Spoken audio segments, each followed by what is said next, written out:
Hi hello everyone, क्या हाल है? I hope सब लोग बिल्कुल फिट होंगे।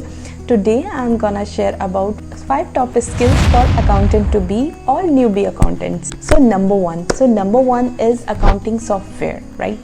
अकाउंटिंग सॉफ्टवेयर आजकल जैसे ज़ीरो हो गया, क्विक बुक्स हो गया, सैग हो गया, ठीक है, इन सब पे काम आना चाहिए आपको। अगर आप स्टूडेंट हो, अगर आप प्रोफेशनल हो, अकाउंटेंट हो और फील्ड में हो, ठीक है, इन सब सॉफ्टवेयर्स पे काम आना चाहिए, ठीक है, क्योंकि it's a dynamic world again and we need to polish our skills, क्योंकि नहीं पता कब कहाँ जॉब हो जाए, कब कहाँ से हमें डाइवर्ट करना पड़े, कब कहाँ से चेंज आ जाए।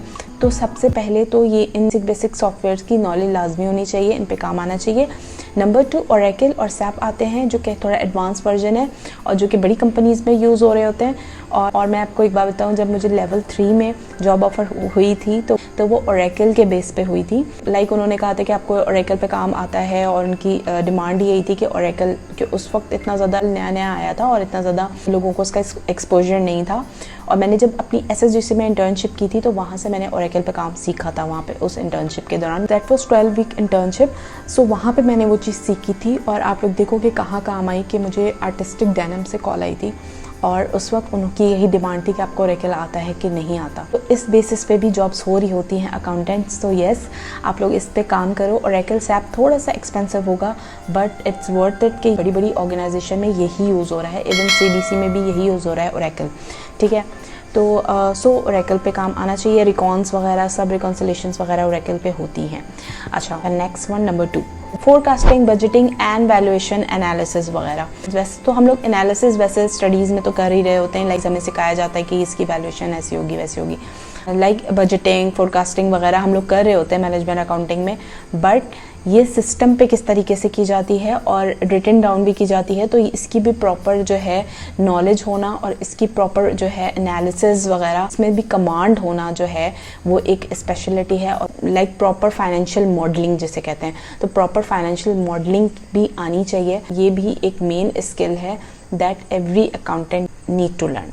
Number 3 is financial statement. Yes, financial statement बनानी थोड़ा सा ट्रिकी होता है, थोड़ा सा मुश्किल होता है फाइनेंशियल स्टेटमेंट बनाना, बट अगर आ जाए तो अकाउंटेंट का जो मेन कोर होता है, चाहे वो CM हो, चाहे वो ACCA हो, चाहे वो CA हो, लाइक तो सभी को फाइनेंशियल स्टेटमेंट तो एक मेन जो है वो, अगर आप कंप्लाइंस की फील्ड से भी रिलेट करते हो ना, लाइक मेरी जॉब अगर कंप्लाइंस में जब मैंने अपना करियर स्विच किया तो वहाँ पर भी फाइनेंशियल स्टेटमेंट्स का मुझे सामना करना पड़ा कि जब आपके इंटरनल ऑडिट्स होते हैं, जब आपका एक्सटर्नल ऑडिट होता है, आप उसका पार्ट होते हो, कंप्लाइंस कहीं ना कहीं उसकी पार्ट होगी ना, तो आप जब तक उस चीज़ को अंडरस्टैंड नहीं करोगे आपको पता ही नहीं होगा कि किस तरीके से इसका बैकग्राउंड है या आप सिस्टम पे उसकी करेक्शन भी किस तरह से करोगे, ठीक है।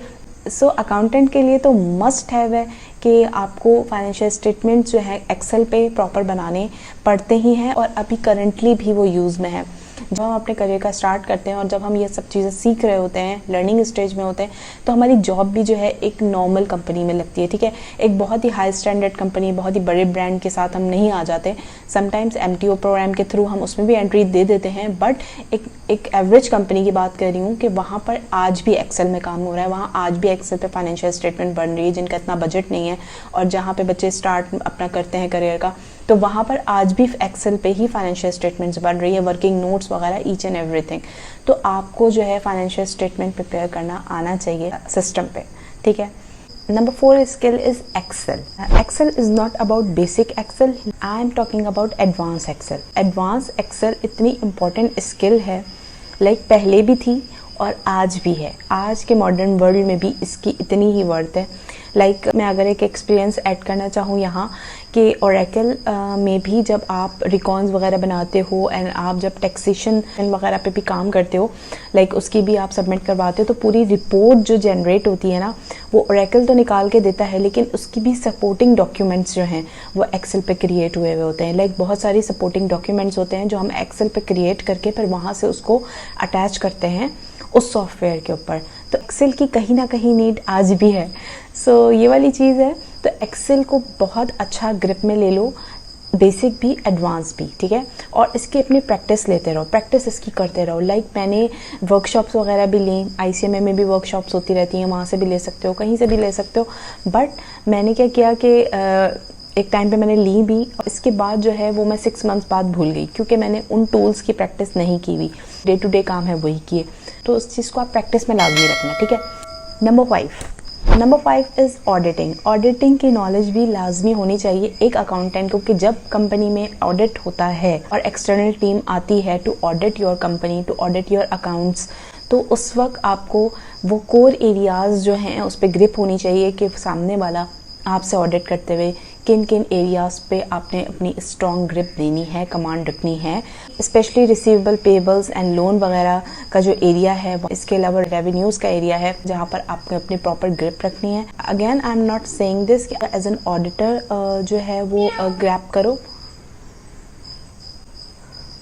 कि आपने क्या करना है, जिस मेन एरियाज को ग्रिप में लेना है, right. So that's all about today video. So if you do have any query, do inbox me on Insta, connect me on LinkedIn too. Till the next one, bye bye.